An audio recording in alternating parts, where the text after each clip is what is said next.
Good morning, and welcome back. Hi, I'm Craig, and this is Marauder's Mike. Here I do slow, trauma informed readings of fiction. I read carefully, pause to reflect, and pay attention to what's happening beneath the surface: fear, attachment, defenses, and meaning. This isn't a recap channel, nor is it fandom theory. I'm interested in why certain stories stay with us and what they can teach us about being human. During live reads, I engage with comments as we go, and I'll usually leave a little space at the end for conversation. Some of this material can be confronting, so take it at whatever pace works for you. Let's begin. And you'll notice for book 4, I'll be using the Jim K illustrations, and I've set up the over the camera shoulder. I know it's small because my goal is not to do copyright infringement, but just to get you guys to be able to see a little bit. Chapter 1: The Riddle House. The villagers of Little Hangleton still called it the Riddle House, even though it had been many years since the Riddle family had lived there. It stood on a hill overlooking the village, some of its windows boarded, tiles missing from its roof, and ivy spreading unchecked over its face. Once a fine-looking manor, and easily the largest and grandest building for miles around, the Riddle House was now damp, derelict, and unoccupied. The little Hangletons all agreed that the old house was creepy. Half a century ago, something strange and horrible had happened there. Something that the older inhabitants of the village still liked to discuss when topics for gossip were scarce. The story had been picked over so many times and had been embroidered in so many places that nobody was quite sure what the truth was anymore. Every version of the tale, however, started in the same place. 50 years before, at daybreak, on a fine summer's morning, when the Riddle house had still been well kept and impressive, and a maid had entered the drawing room to find all three Riddles dead. The maid had run screaming down the hill into the village and roused as many people as she could. Lying there, with their eyes wide open, cold as ice, still in their dinner things. The police were summoned, and the whole of Little Hangleton had seethed with shocked curiosity and ill-disguised excitement. Nobody wasted their breath pretending to feel very sad about the Riddles, for they had been most unpopular. Elderly Mr. and Mrs. Riddle had been rich, snobbish, and rude, and their grown-up son, Tom, had been even more so. All the villagers cared about was the identity of their murderer. Plainly, three apparently healthy people did not all drop dead of natural causes on the same night. The Hanged Man, the village pub, did a roaring trade that night. The whole village had turned out to discuss the murders. They were rewarded for leaving their firesides when the Riddle's cook arrived dramatically in their midst and announced to the suddenly silent pub that a man called Frank Bryce had just been arrested. "Frank!" cried several people. "Never!" Frank Price was the Riddle's gardener. He lived alone in a run-down cottage in the Riddle house grounds. Frank had come back from the war with a very stiff leg and a great dislike of crowds and loud noises, and had been working for the Riddles ever since. "Good morning, Katie. Thanks for rejoining me after my little snafu." Maybe, but I don't think I'm going to stay with the Jim K Book 4 version. I think I want something small and compact, so maybe the Mina Lima version. There was a rush to buy the hold on. Let's go back to Frank Price, the Riddle's gardener. This obviously sounds like a man with post-war PTSD, and they're going to claim he's their murderer. Guys got to work on that mental health awareness. Frank had come back from the war with a very stiff leg and a great dislike of crowds and loud noises, and had been working for the Riddles ever since. There was a rush to buy the cooked drinks and hear more details. "Always thought he was odd," she told the eager listening villagers after her fourth sherry. "Unfriendly-like.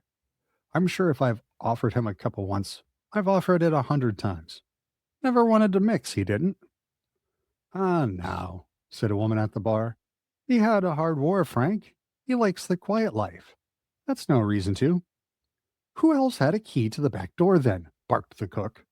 There's been a spare key hanging in the gardener's cottage far back as I can remember. Nobody forced the door last night. No broken windows. All Frank had to do was creep up to the big house while we was sleeping. Let's talk about why people do that. All right, so we have a mystery that scares everybody. People are scared. They have fear, and when we have fear, we look for a story. And in the case of, I don't know, whoever the guy is talking, I'm not entirely sure the guy's name. Whenever somebody is really scared and they find a story, a story that answers the question for the fear about them, like it's the gardener, with enough fear, they collapse the entire situation into bipolar certainty. Nobody else is the murderer. This guy is the murderer. It has to be the murderer because that's the direction I've chosen to project my fear and anger and hate. So whoever's accusing Frank here in this scene, he has been deeply scared, but now it's okay because now he knows who the perpetrator is and he is not going to change his mind. And the other lady's being entirely reasonable. All Frank had to do was creep up to the big house while we was all sleeping. The villagers exchanged dark looks. I always thought he had a nasty look about him, right enough, grunted a man at a bar. All right, social validation, now we're dogpiling. War turned him funny, if you ask me, said the landlord. All right, so now rich persons agree. We got the commons and we have the lords. Told you I wouldn't like to get on the wrong side of Frank, didn't I, Dot? Said an excited woman on the corner. Ooh, she wants to join in. This is how a witch hunt forms. Temper, temper, said Dot, nodding fervently. I remember when he was a kid. By the following morning, hardly anyone in Little Hankleton doubted that Frank Bryce had killed the Riddles. But over in the neighboring town of Great Hankleton, in the dark and dingy police station, Frank was stubbornly repeating again and again that he was innocent, and that the only person he had seen near the house on the day of the Riddle's death had been a strange boy, a stranger, dark-haired and pale. Nobody else in the village had seen any such boy, and the police were quite sure that Frank had invented him. Frank getting railroaded by some busybodies. And Karens are going to doom Frank. They do. One person finds a solution, not the correct solution, but a solution to eliminate their uncertainty and allows them to project their fear, and they need it to be true for their identity so they convince other people. Then, just when things were looking very serious for Frank, the report on the Riddle's bodies came back and changed everything. I was getting worried for Frank. The police had never read an odder report. A team of doctors had examined the bodies and had concluded that none of the Riddles had been poisoned, stabbed, shot, strangled, suffocated, or, as far as they could tell, harmed at all. In fact, the report continued, in a tone of unmistakable bewilderment, the Riddles all appeared to be in perfect health, apart from the fact that they were all dead. The doctors did note, as though determined to find something wrong with the bodies, that each of the Riddles had a look of terror upon his or her face. But as the frustrated police said, who ever heard of 3 people being frightened to death?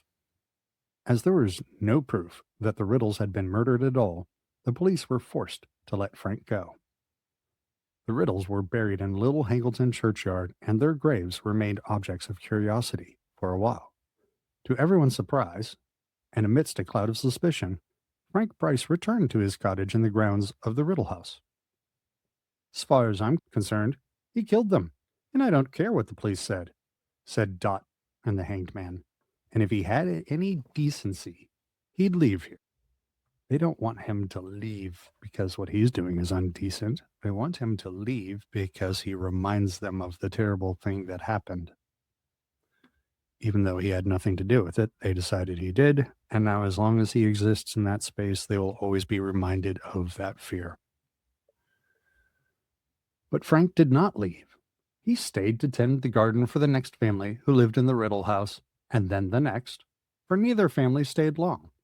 Perhaps it was partly because of Frank that each new owner said there was a nasty feeling about the place, which, in the absence of inhabitants, started to fall into disrepair.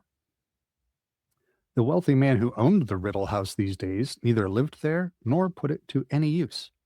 They said in the village that he kept it for tax reasons, though nobody was very clear what those might be. The wealthy owner continued to pay Frank to do the gardening. However, Frank was nearing his 77th birthday now, very deaf, his bad leg stiffer than ever, but could be seen pottering around the flower beds in fine weather, even though the weeds were starting to creep up on him. Yes, there's absolutely nothing wrong with them. They're beautiful specimens of health, barring the fact that they're slightly dead. Weeds were not the only things Frank had to contend with either. Boys from the village made a habit of throwing stones through the windows of the Riddle house. They rode their bicycles over the lawns Frank worked so hard to keep smooth. Once or twice, they broke into the old house for a dare.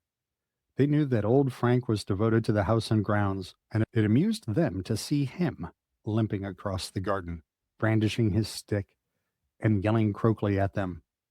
Frank, on his part, believed the boys tormented him because they, like their parents and grandparents, thought him a murderer. So when Frank awoke one night in August and saw something very odd up at the old house, he merely assumed that the boys had gone one step further in their attempts to punish him. Well, Frank here, he's like a reverse Filch, sort of, isn't he? It was Frank's bad leg that woke him. It was paining him worse than ever in his old age. He got up and limped downstairs into the kitchen with the idea of refilling his hot water bottle to ease the stiffness in his knees. Standing at the sink, filling the kettle, he looked up at the Riddle house and saw its lights glimmering in its upper windows. Frank knew at once what was going on. The boys had broken into the house again, and judging by the flickering quality of the light, they had started a fire. Frank had no telephone, and in any case, he had deeply mistrusted the police ever since they had taken him in for questioning about the Riddle's death. He put the kettle down at once, hurried back upstairs as fast as his leg would allow, and was soon back in his kitchen. It doesn't surprise me at all that somebody with PTSD who is then falsely arrested and then is mercilessly interrogated by the police while he is consistently telling the truth. No surprise that he would never want to have anything to do with authority again. That was done to him. He put the kettle down at once, hurried back upstairs as fast as his bad leg would allow, and was soon back in his kitchen, fully dressed and removing a rusty old key from its hook by the door. He picked up his walking stick, which was propped against the wall, and set off into the night. The front door of the Riddle house bore no sign. Let me rephrase that. I'm not going to do that one service if we keep moving. He put down the kettle at once, hurried back upstairs as fast as his bad leg would allow. Then he was soon back in the kitchen, fully dressed. He's gotten an old key. He grabs a stick and he's outie. I don't know how long he's had that contingency in mind, but this is the moves of a survivor, and a script has been activated. Something about that was like, oh, it's time for my bail script. And dude straight bailed, and he had a plan. The front door of the Riddle house bore no sign of being forced, nor did any of the windows. Frank limped around to the back of the house until he reached a door almost completely hidden by ivy, took out the old key, put it into the lock, and opened the door noiselessly. He had let himself into the cavernous kitchen. Frank had not entered it for many years. Nevertheless, although it was very dark, he remembered where the door into the hall was, and he groped his way towards it, his nostrils full of the smell of decay, ears pricked for any sound of footsteps or voices from overhead. He reached the hall, which was a little lighter owing to the large mullioned windows either side of the front door, and started to climb the stairs, blessing the dust which lay upon the stone, because it muffled the sound of his feet and stick. On the landing, Frank turned right and saw at once where the intruders were. At the very end of the passage, a door stood ajar, and a flickering light shone through the gap, casting a long silver of gold across the black floor. Frank edged closer and closer, grasping his walking stick firmly. Several feet from the entrance, he was able to see a narrow slice of the room beyond. The fire, he now saw, had been lit in the grate. This surprised him. He stopped moving and listened intently, for a man's voice spoke within the rooms. It sounded timid and fearful. "There is a little more in the bottle, my lord, if you are still hungry." "Later," said a second voice. This too belonged to a man, but it was strangely high-pitched and cold as a sudden blast of icy wind. Something about that voice made the sparse hairs on the back of Frank's neck stand up. "Move me closer to the fire, Wormtail." Frank turned his right ear toward the door, the better to hear. There came the clink of a bottle being put down upon some hard surface, and then the dull scraping noise of a heavy chair being dragged across the floor. Frank caught a glimpse of a small man, his back to the door, pushing the chair into place. He was wearing a long black cloak, and there was a bald patch at the back of his head. Then he disappeared from sight again. "Where is Nangini?" said the cold voice. I don't know, my lord," said the first voice nervously. "She set out to explore the house, I think." "You will milk her before we return, Wormtail," said the second voice. "I will need feeding in the night. The journey has tired me greatly." Brow furrowed, Frank inclined his good ear still closer to the door, listening very hard. There was a pause, and then the man called Wormtail spoke again. "My lord, may I ask how long we are going to be here?" "A week," said the cold voice. "Perhaps longer. The place is moderately comfortable, and the plan cannot proceed yet. It would be foolish to act before the Quidditch World Cup is over." Frank inserted a gnarled finger into his ear and rotated it. Owing, no doubt, to a buildup of earwax, he had heard the word Quidditch, which was not a word at all. The Quidditch World Cup, my lord?" said Wormtail. Frank dug his fingers still more vigorously into his ear. "Forgive me, but I do not understand. Why should we wait until the World Cup is over?"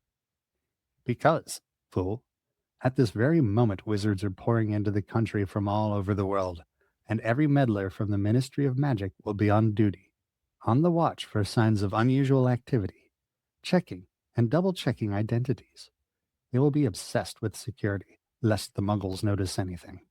So we wait." Frank stopped trying to clear his ear out. He had distinctly heard the words Ministry of Magic, wizards, and Muggles. Plainly, each of these expressions meant something secret, and Frank could only think of two sorts of people who would speak in code: spies and criminals. Frank tightened his hold on his walking stick once more and listened more closely still.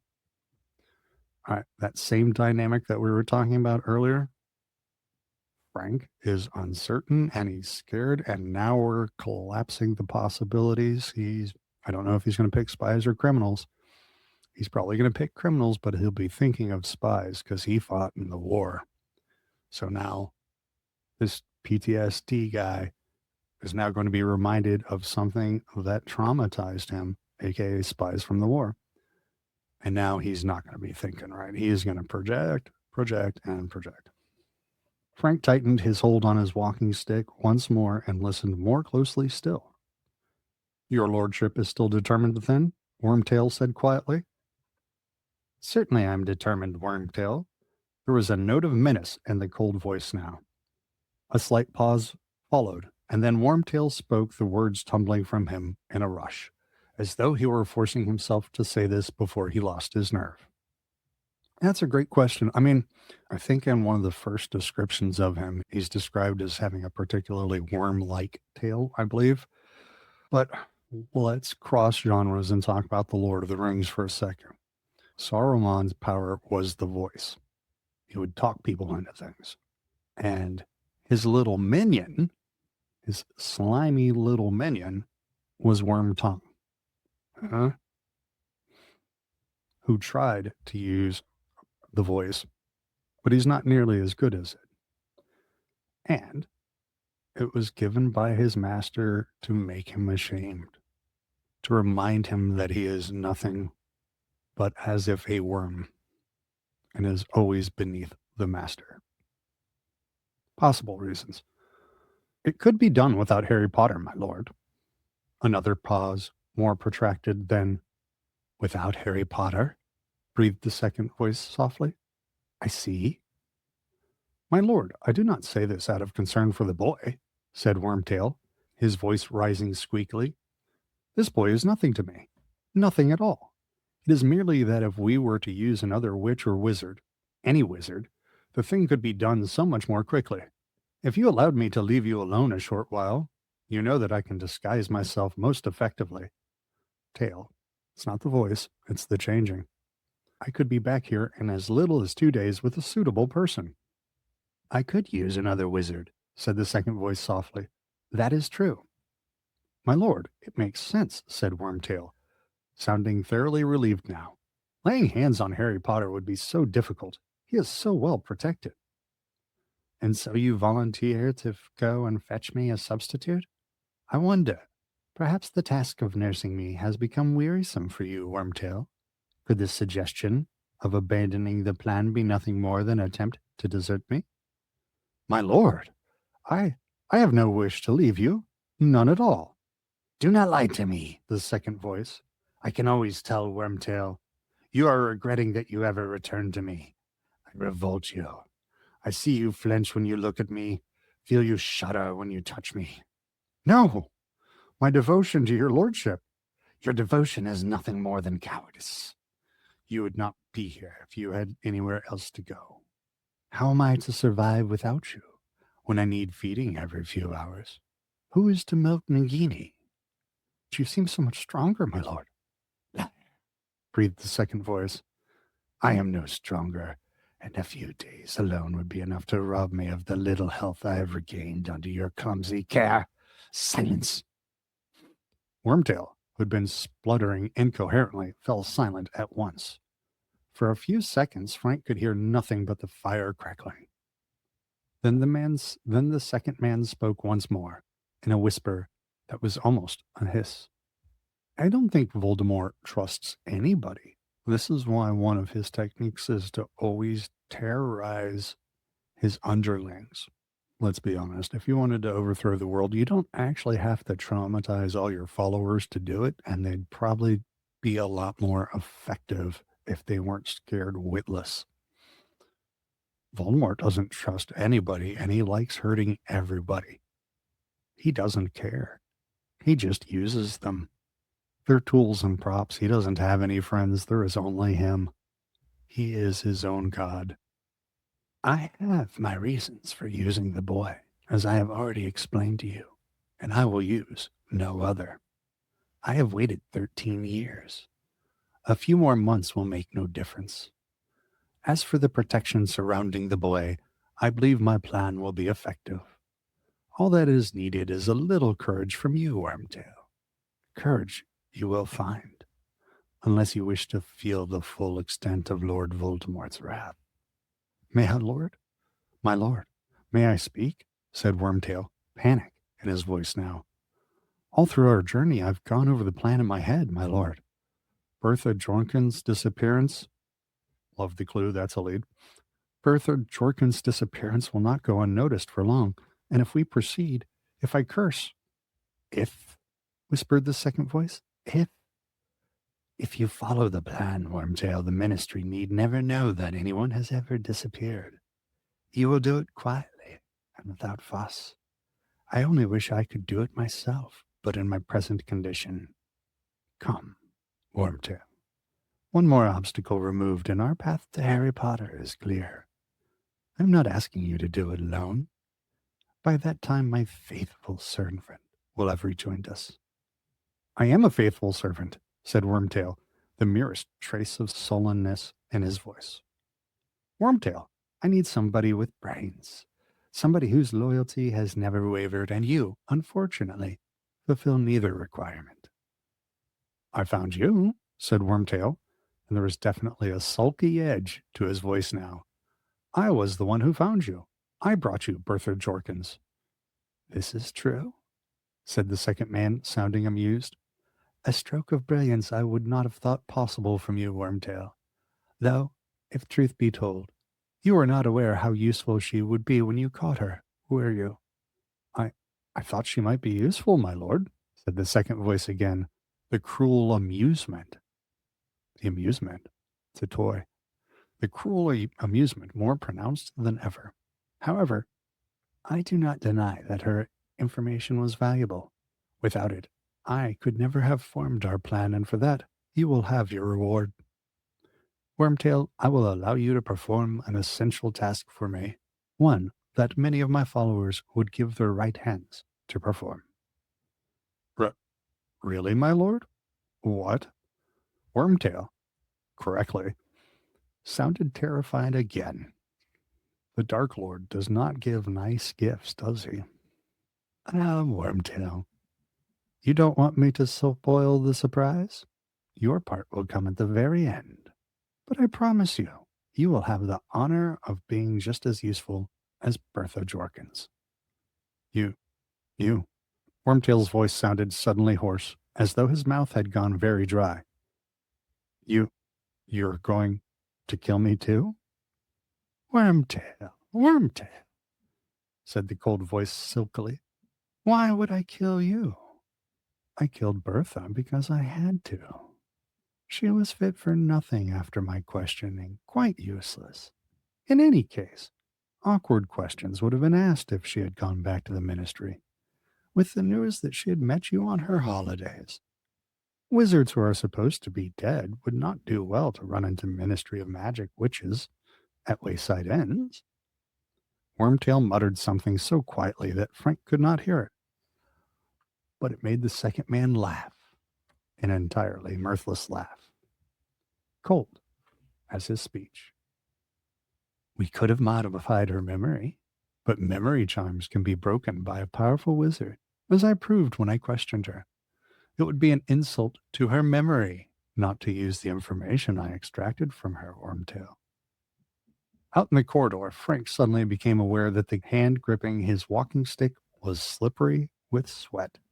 The man's oozing sweat while standing still. He is triggered. The man with the cold voice had killed a woman. He was talking about it without any kind of remorse, with amusement.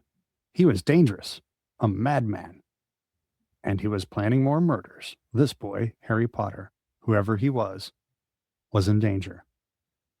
Frank knew what he must do.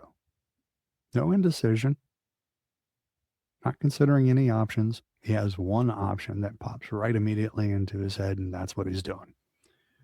Frank knew what he must do. Now, if ever, was the time to go to the police. He would creep out of the house and head straight for the telephone box in the village. But the cold voice was speaking again, and Frank remained where he was, frozen to the spot, listening with all his might. One more curse. My faithful servant at Hogwarts. Harry Potter is as good as mine, Wormtail. It is decided. But there will be no more argument. But quiet. I think I hear Nagini. And the second man's voice changed. He started making noises such as Frank had never heard before. He was hissing and spitting without drawing breath. Frank thought he must be having some sort of fit or seizure. And then Frank heard movement behind him in the dark passageway. He turned to look behind him and found himself paralyzed with fright. Something was slithering towards him along the dark corridor floor, and as it drew nearer to the silver of firelight, he realized with a thrill of terror that it was a gigantic snake, at least 12 feet long. Horrified, transfixed, Frank stared at it as its unduling body cut a wide curving track through the dust on the floor, coming closer and closer.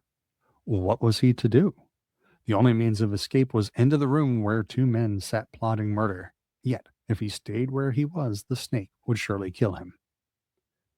But before he had made his decision, the snake was level with him, and then, incredibly, Miraculously, it was passing. It was following the spitting, hitting voices made by the cold voice beyond the door, and in seconds, the tip of its diamond patterned tail had vanished through the gap. There was sweat on Frank's forehead now, and the hand on the walking stick was trembling. Inside the room, the cold voice was continuing to hiss, and Frank was visited by a strange idea. An impossible idea. This man could talk to snakes. Frank didn't understand what was going on. He wanted more than anything to be back in his bed with his hot water bottle. The problem was that his legs didn't seem to want to move. As he stood there shaking and trying to master himself, as he stood there shaking and trying to master himself, the cold voice switched abruptly to English again. Nagini has interesting news, Wormtail, it said. Indeed, my lord, said Wormtail. Indeed, yes, said the voice. According to Nagini, there is an old muggle standing right outside this room, listening to every word we say. Frank didn't have a chance to hide himself. There were footsteps, and then the door of the room was flung open. A short, balding man with graying hair, a pointed nose, and small, watery eyes stood before Frank, a mixture of fear and alarm on his face. Invite him inside, Wormtail. Wear your manner. Oh, yes. Definitely foreshadowing with the hand. Exactly. We know that he'd been traumatized by the police, but here is something, whether it relates to prior trauma in the war or his ethical moral code, here is something that he cannot tolerate and he will not tolerate. So without even having resolved his authority issues, he is going to directly confront authority yet again because he has to, because he knows it is right for him and his moral code, even though it scares the bejesus out of him. So yeah, very brave for Frank. The cold voice was coming from the ancient armchair before the fire, but Frank couldn't see the speaker. The snake, on the other hand, was curled up on the rotting hearth rug like some horrible travesty of a pet dog. Wormtail beckoned Frank into the room. Though still deeply shaken, Frank took a firmer grip upon his walking stick and limped over the threshold, making sure he's still got control on his one weapon. The fire was the only source of light in the room. It was casting long, spidery shadows upon the walls. Frank stared at the back of the armchair. The man inside it seemed to be even smaller than his servant, for Frank couldn't even see the back of his head. You heard everything, Muggle? Said the cold voice.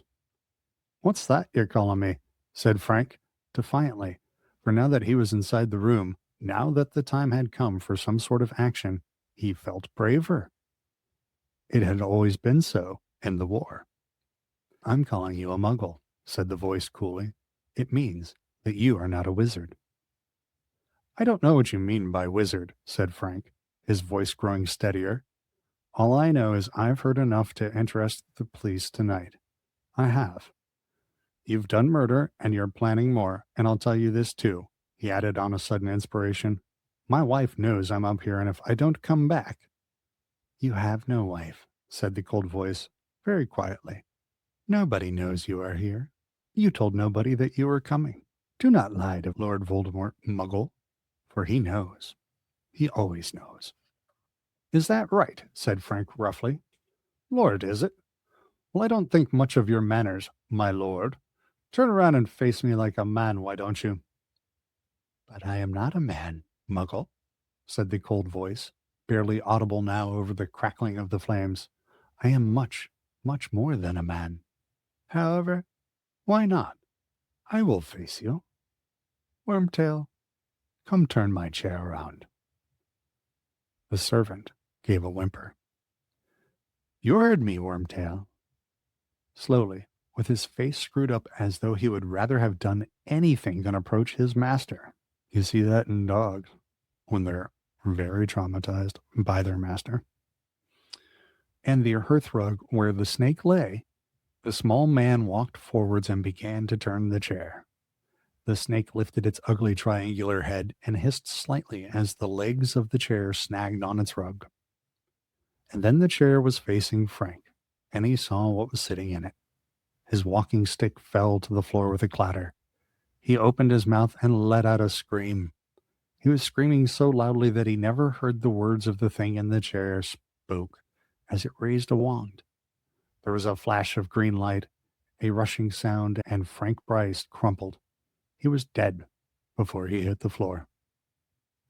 200 miles away, the boy called Harry Potter woke with a start. Oh, wow. All right, so that ends the chapter read for today. Give me a second to put this away, and if we've got any conversation, we will wrap it up. I did not like that chapter. I really feel for Frank. At least he was dissociated at the end, so he wasn't really feeling the pain and the fear. He essentially went out on painkillers, so good for him on that. All right, what do we got? Yes, absolutely. Poor Frank. And had he had a chance to get out of there, I would have been interested to see how that goes. Yeah, you really got to feel for the guy. So, anybody out there got any last chapters before I take off for today? Sorry I was a little bit late. I don't normally sleep past 7, so waking up at 8:30 when showtime is 8:30 was a bit of a surprise. And I do apologize. I would say I'll try to be more professional, but it's a hobby. All right. Well, you guys forgive me. Anyways, yeah, only one chapter, and he had so much in there. I will talk to you guys soon and schedule another live soon and drop another remaster too. Until then, I hope you're all doing wonderful out there and have a nice day. Bye. Thanks for joining me.